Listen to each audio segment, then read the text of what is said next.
Hello student, class 10th। I was teaching the making of the global word पढ़ाया जा रहा था। It's a video 4। तो I taught you कि किस तरीके से 19th सेंचुरी में यूरोप के लगभग 5 करोड़ लोग अमेरिका और ऑस्ट्रेलिया में जाकर बस गए थे और लगभग 15 करोड़ लोग बेहतर भविष्य की चाह में अपने घर बार को छोड़कर दूर दूर देशों में जाकर काम करने लग गए थे। तो कई बार हम देख रहे थे कि जो वैश्विक जो ग्लोबल इकोनॉमी थी उसने अपना आकार लेना शुरू कर दिया था। सम ऑफ दिस ड्रामेटिक चेंजेस दो ऑन ए स्मॉलर स्केल, किस छोटे पैमाने पर ही सही, लेकिन स्मॉलर स्केल पर ही सही, छोटे पैमाने पर ही सही, लेकिन एक नाटकीय बदलाव देखे जा सकते थे पश्चिमी पंजाब में। यहाँ पर हियर ब्रिटिश इंडियन गवर्नमेंट ने built a network of irrigation, सिंचाई का एक जाल सा बिछा दिया था। Transform semi desert wastage into fertile agriculture land, यानी कि यहाँ ब्रिटिश भारतीय सरकार ने अर्ध जो रेगिस्तानी परती ज़मीन थी उसको उपजाऊ बनाने के लिए नहरों का जाल बिछा दिया था और that could grow wheat and cotton, और इसके साथ साथ गेहूँ और कपास की खेती करने के लिए भी पॉसिबिलिटी दर्शाई गई। वहाँ पर गेहूँ और कपास ज़्यादा मात्रा में उगाया गया जिससे कि उसका एक्सपोर्ट किया जा सके। जो कैनाल कॉलोनीज थी वहाँ पर नई नहरों की सिंचाई वाले इलाके, जो कैनाल कॉलोनी थी जहाँ पर सिंचाई वाले इलाके थे, as the area irrigated by new canal, उन एरियाज में, उन जगहों पर कैनाल कॉलोनी कहा जाता था उन्हें। वेर सेटल बाय पीजेंस, क्योंकि वहाँ किसानों को बसाया गया था इसलिए उनका नाम नहर बस्ती रखा गया था, canal colony. Of course food is merely an example, भोजन तो हम कह सकते हैं एक मियरली, एकमात्र एक उदाहरण हो सकता है कि वहाँ पर भोजन को नई नई तरह की फसलों को उगाने के लिए पॉसिबिलिटीज तैयार की गई, नहरों का जाल बिछा दिया गया। Similar story can be for cotton cultivation, ऐसी कहानी कपास की भी रही जिसे दुनिया भर में पैमाने पर खेती की जाने लगी, वर्ल्ड वाइड पैमाने पर, जिससे कि ब्रिटिश को टेक्सटाइल मिलों के लिए रॉ मटेरियल मिलता रही। मतलब बहुत बड़े पैमाने पर भोजन के साथ साथ कपास का भी क्या होने लग गया, कपास का भी उत्पादन होने लग गया ताकि ब्रिटिश कपड़ा मिलों की मांग को पूरा किया जा सके। और रबड़ इंडीड, और इसी तरह से रबड़ की कहानी भी सो रैपिडली डिड रीजनल, जो स्पेशलाइजेशन है विभिन्न चीज़ों के उत्पादकों में, जो विभिन्न चीज़ों का उत्पादन होता था, डिड रीजनल जो थे specialization in the production of commodities, तो अन्य सभी प्रकार की जो कमोडिटीज वस्तुएं थी उनका जो उत्पादन हो रहा था इलाकों में, इतनी महारत हासिल कर ली थी उन्होंने। स्पेशलाइजेशन मतलब इतने डेवलप्ड हो चुके थे वो हर तरह की फसल को उगाने में, दैट बिटवीन 1820 से 1914 के बीच में the world trade is estimated, जो विश्व का व्यापार था वो 25 से मल्टीप्लाइड हो गया, 40 टाइम्स, यानी 40 गुना बढ़ गया था। नियरली 60% ऑफ ट्रेड, और लगभग जो 60% ट्रेड था कंप्राइज प्राइमरी प्रोडक्ट्स, वो एक प्राइमरी प्रोडक्ट कहलाता, प्राथमिक उत्पादकों में आता था, यानी कि एग्रीकल्चर प्रोडक्ट जैसे कि गेहूं और कपास थे और खनिज और कोयला आदि, इनका काफ़ी एक महत्व था। रोल ऑफ टेक्नोलॉजी, अगर हम बात करें तकनीक की भूमिका की, तो एक तकनीकी की क्या भूमिका रही होगी एक ग्लोबल लेवल बनने के लिए, किसी तरह से एग्रीकल्चर में जहाँ इतना इम्प्रूवमेंट किया गया, नई नई टेक्नोलॉजी यूज की गई, इरिगेशन का एक नेटवर्क सा बिछा दिया गया, और कहीं ना कहीं एक हर कमोडिटीज़ में एक स्पेशलाइजेशन, एक निपुणता प्राप्त कर ली थी, एक महारत हासिल कर ली थी। और ब्रिटेन के लिए, ब्रिटेन जैसे देश के लिए जहाँ पर ऑलरेडी टेक्नोलॉजी इतनी एडवांस हो चुकी थी, वहाँ कई सारी टेक्सटाइल मिलें डेवलप हो गई थी और वहाँ पूंजीपति बहुत ज़्यादा लोग थे, तो आसानी से उन्हें क्या मिलता था, दुनिया के जब कई देशों में कपास का उत्पादन होने लगा, ब्रिटेन के लिए एक रॉ मटेरियल का काम करने लगा। तकनीक की अगर भूमिका क्या रही होगी, what was the role of technology, इस सारे घटनाक्रम में टेक्नोलॉजी का क्या रोल था? द रेलवे स्ट्रीम जो थी, रेलवे हैं और जो भाप के जहाज हैं, स्टीम शिप्स हैं और जो टेलीग्राफ थे, ये सब जो टेक्निकें थी for example were important invention, एक महत्वपूर्ण इन्वेंशन आविष्कार माने जाते थे। Without which can not imagine, बिना इसके हम इमेजिन नहीं कर सकते हैं कि एक 19th सेंचुरी में जो बदलाव आया होगा उसकी हम कल्पना नहीं कर सकते। 19th century we can not imagine, हम 19th सेंचुरी के संसार की कल्पना नहीं कर सकते हैं कि कितना बदलाव आया होगा। But technological advance were often, लेकिन जो टेक्नोलॉजिकल एडवांस हैं, तकनीकी प्रगति जो थी वह ऑफन द रिजल्ट ऑफ, किसके परिणाम में थी? चौतरफा अगर हम देखें रिजल्ट ऑफ सो पॉलिटिकल, जो राजनीतिक था, आर्थिक फैक्टर्स के कारण भी थी, यानी कि एक चौतरफा सामाजिक, राजनीतिक और आर्थिक कारकों का परिणाम थी। फॉर एग्जाम्पल अगर हम उदाहरणों को लें तो जो औपनिवेशिक थे, जो कॉलोनाइजेशन थे और स्टिमुलेटेड के कारण यातायात परिवहन के साधन, तो जो उपनिवेश यहाँ स्थापित हुए थे उन्होंने क्या इन्वेस्टमेंट किया, क्या सुधार किए? इन्वेस्टमेंट किसमें इन्वेस्टमेंट किया, किसमें विनियोग किया? एक यहाँ की जो यातायात व्यवस्था थी उसको सुधारने में उन्होंने विनियोग किया, यानी अपना पैसा इन्वेस्ट किया। यहाँ के ट्रांसपोर्टेशन सिस्टम को, टेलीकम्युनिकेशन सिस्टम को सुधारने और एग्रीकल्चर के इंफ्रास्ट्रक्चर को सुधारा। फास्टर रेलवे, तेजी से चलने वाली रेलवे, लाइटर वैगन्स, तो तेजी से चलने वाली, और बोगियों, जो बोगी जिनमें सामान ले जाते थे, बोगियों का भार कम किया गया और तेजी से चलने वाली रेलगाड़ियां बनी। और लार्जर शिप, और बड़े बड़े जलपोत का आकार बड़ा किया गया, जिससे क्या होता था, लार्जर शिप, जो बड़े बड़े पोत होते थे, जहाज होते थे, वो हेल्प्ड फूड, जो फूड को एक जगह से दूसरी जगह में आसानी से पहुंचा देते हैं। और मोर चीफली, सस्ते होते थे जो बाजार दरों से, and made quickly for away from the final market, और अंतिम बाजार तक, दूर दराज के, मैं कहना अंतिम बाजार का अर्थ कह सकते हैं कि दूर दराज के बाजारों में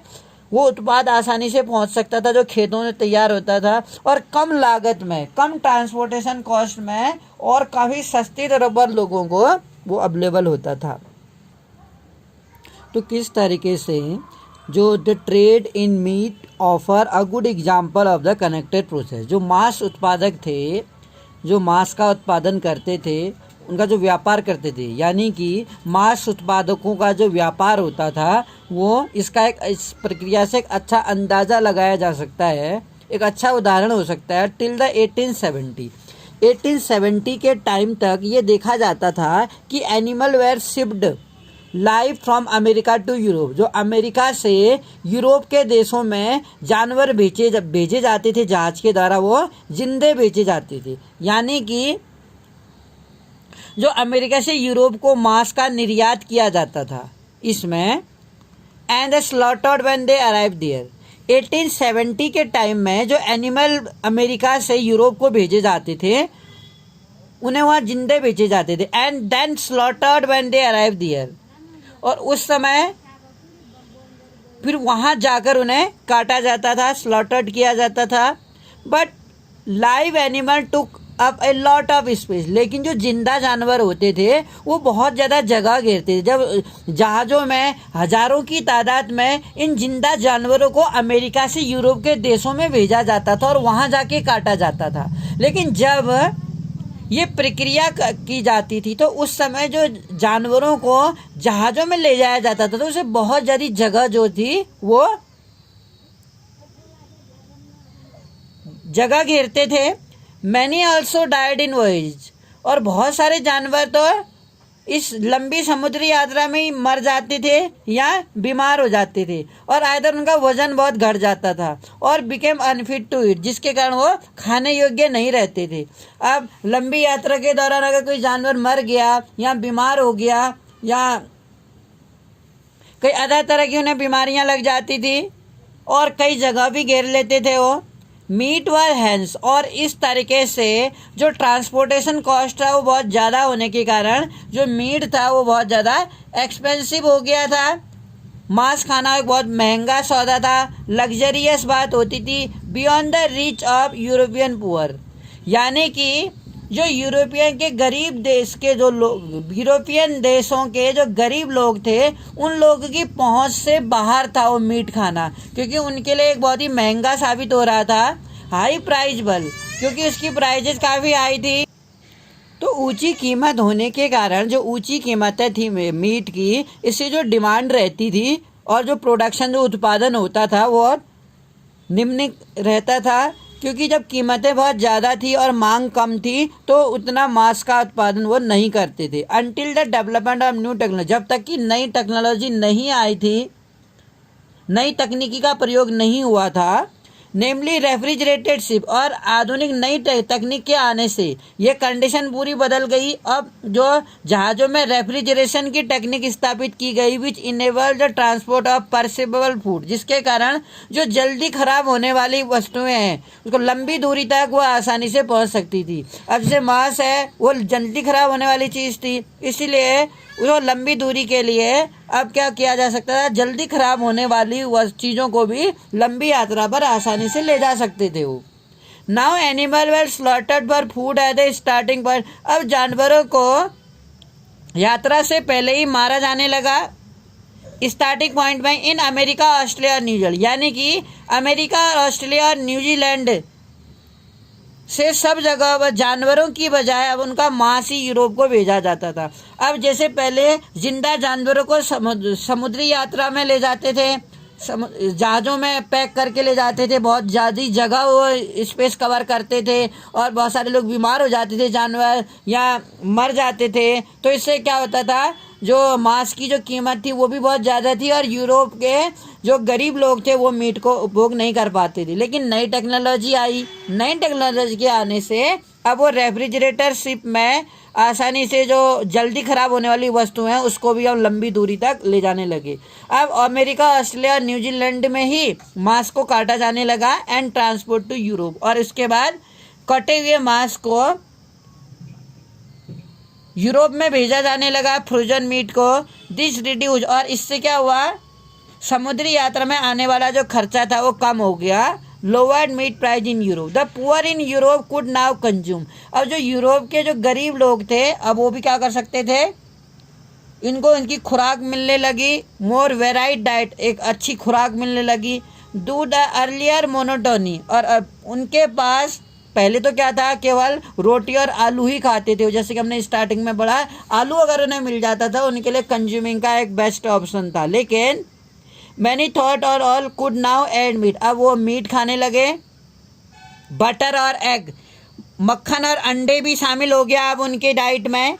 जो गरीब लोग थे, बेटर लिविंग कंडीशन, जीवन की स्थिति सुधरी उनकी, और देश में प्रोमोटेड सोशल पीस, एक सामाजिक शांति हो गई देश में, and support for imperialism abroad, और साम्राज्यवादी मंसूबों को इससे क्या होगा, एक समर्थन मिलने लगा विश्व स्तर पर। अगर हम लेट 19वीं सेंचुरी कॉलोनिज्म की बात करें, इसी तरीके से कि 19वीं शताब्दी के आखिर में जो उपनिवेशवाद थे वो क्या थे, इसी तरह से जो ट्रेड था, व्यापार था, वो फ्लोरिश होने लगा, फलने फूलने लगा और बाजार तेजी से फैलने लगा। एक्सपेंडेड इन लेट 19वीं सेंचुरी, 19वीं सेंचुरी तक तो व्यापार फैलने लगा। But this was not only a period of expanding trade, लेकिन ये एक समय था, संपन्नता का दौर नहीं था, इंक्रीज प्रॉस्पेरिटी, इस समय केवल फैलते व्यापार और संपन्नता का ही दौर नहीं था, केवल व्यापार और संपन्नता ही नहीं फैल रही थी, बल्कि इट इज इम्पोर्टेंट, यह समझना जरूरी था, to realise that there was a darker side in the process, एक हमें इस प्रक्रिया में नज़रअंदाज नहीं करना चाहिए कि व्यापार में इजाफा तो हो रहा था, लेकिन विश्व व्यवस्था के साथ निकटता का क्या परिणाम हुआ, विश्व की अर्थव्यवस्था थी, निकटता तो आई, लेकिन इसका परिणाम क्या, many part of the world में व्यापार तो बढ़ा और रिलेशनशिप भी सुधरे हमारे दूसरे देशों के साथ, व्यापार अच्छा हुआ, लेकिन इकोनॉमी ऑल्सो में लॉस ऑफ फ्रीडम, लेकिन जो हमें जो आज़ादी मिलनी चाहिए थी, जो हम कह सकते हैं कि दुनिया में बहुत सारे भागों में स्वतंत्रता थी और आजीविका के साधन थे, वो छीनने लगे, क्योंकि दुनिया में दूसरे देशों से भी लोग आने लगे और जो वहाँ के लोकल लोगों थे उनका रोजगार छीनने लगा। लेट 19वीं सेंचुरी में यूरोपियन जो कनकास्ट थे प्रोड्यूस मैनी पेनफुल, कई सारा पेनफुल सहना बड़ा, इकोनॉमिक कहें हम, सोशल कहें या आर्थिक सामाजिक परिस्थिति में उपनिवेशवादी समाज को विश्व अर्थव्यवस्था में समाहित कर लिया गया।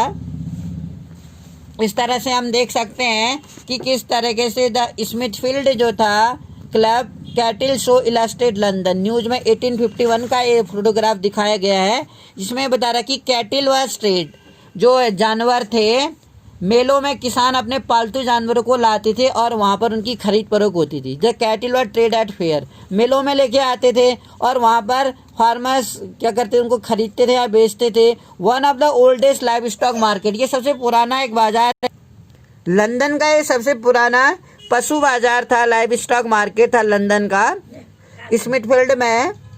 19th सेंचुरी में एक ह्यूज पोल्ट्री है जहाँ पर मुर्गियों का जो था मांस बाजार खोला गया था। Market was establish near the railway line, railway line के नज़दीक, जहाँ देश के सभी जो मांस आपूर्ति केंद्र थी और रेलवे लाइन जाती थी उसके नज़दीक खोला गया था, क्योंकि वहाँ से आसानी से लोग ट्रैवल भी करते थे। तो हम देख सकते हैं कि कितनी ज़्यादा मात्रा में लोग यहाँ पर जानवरों की खरीद फरोख्त के लिए, खरीदने के लिए और बेचने के लिए आए हुए थे और यहाँ से मांस को लेके वो ट्रैवल करते थे।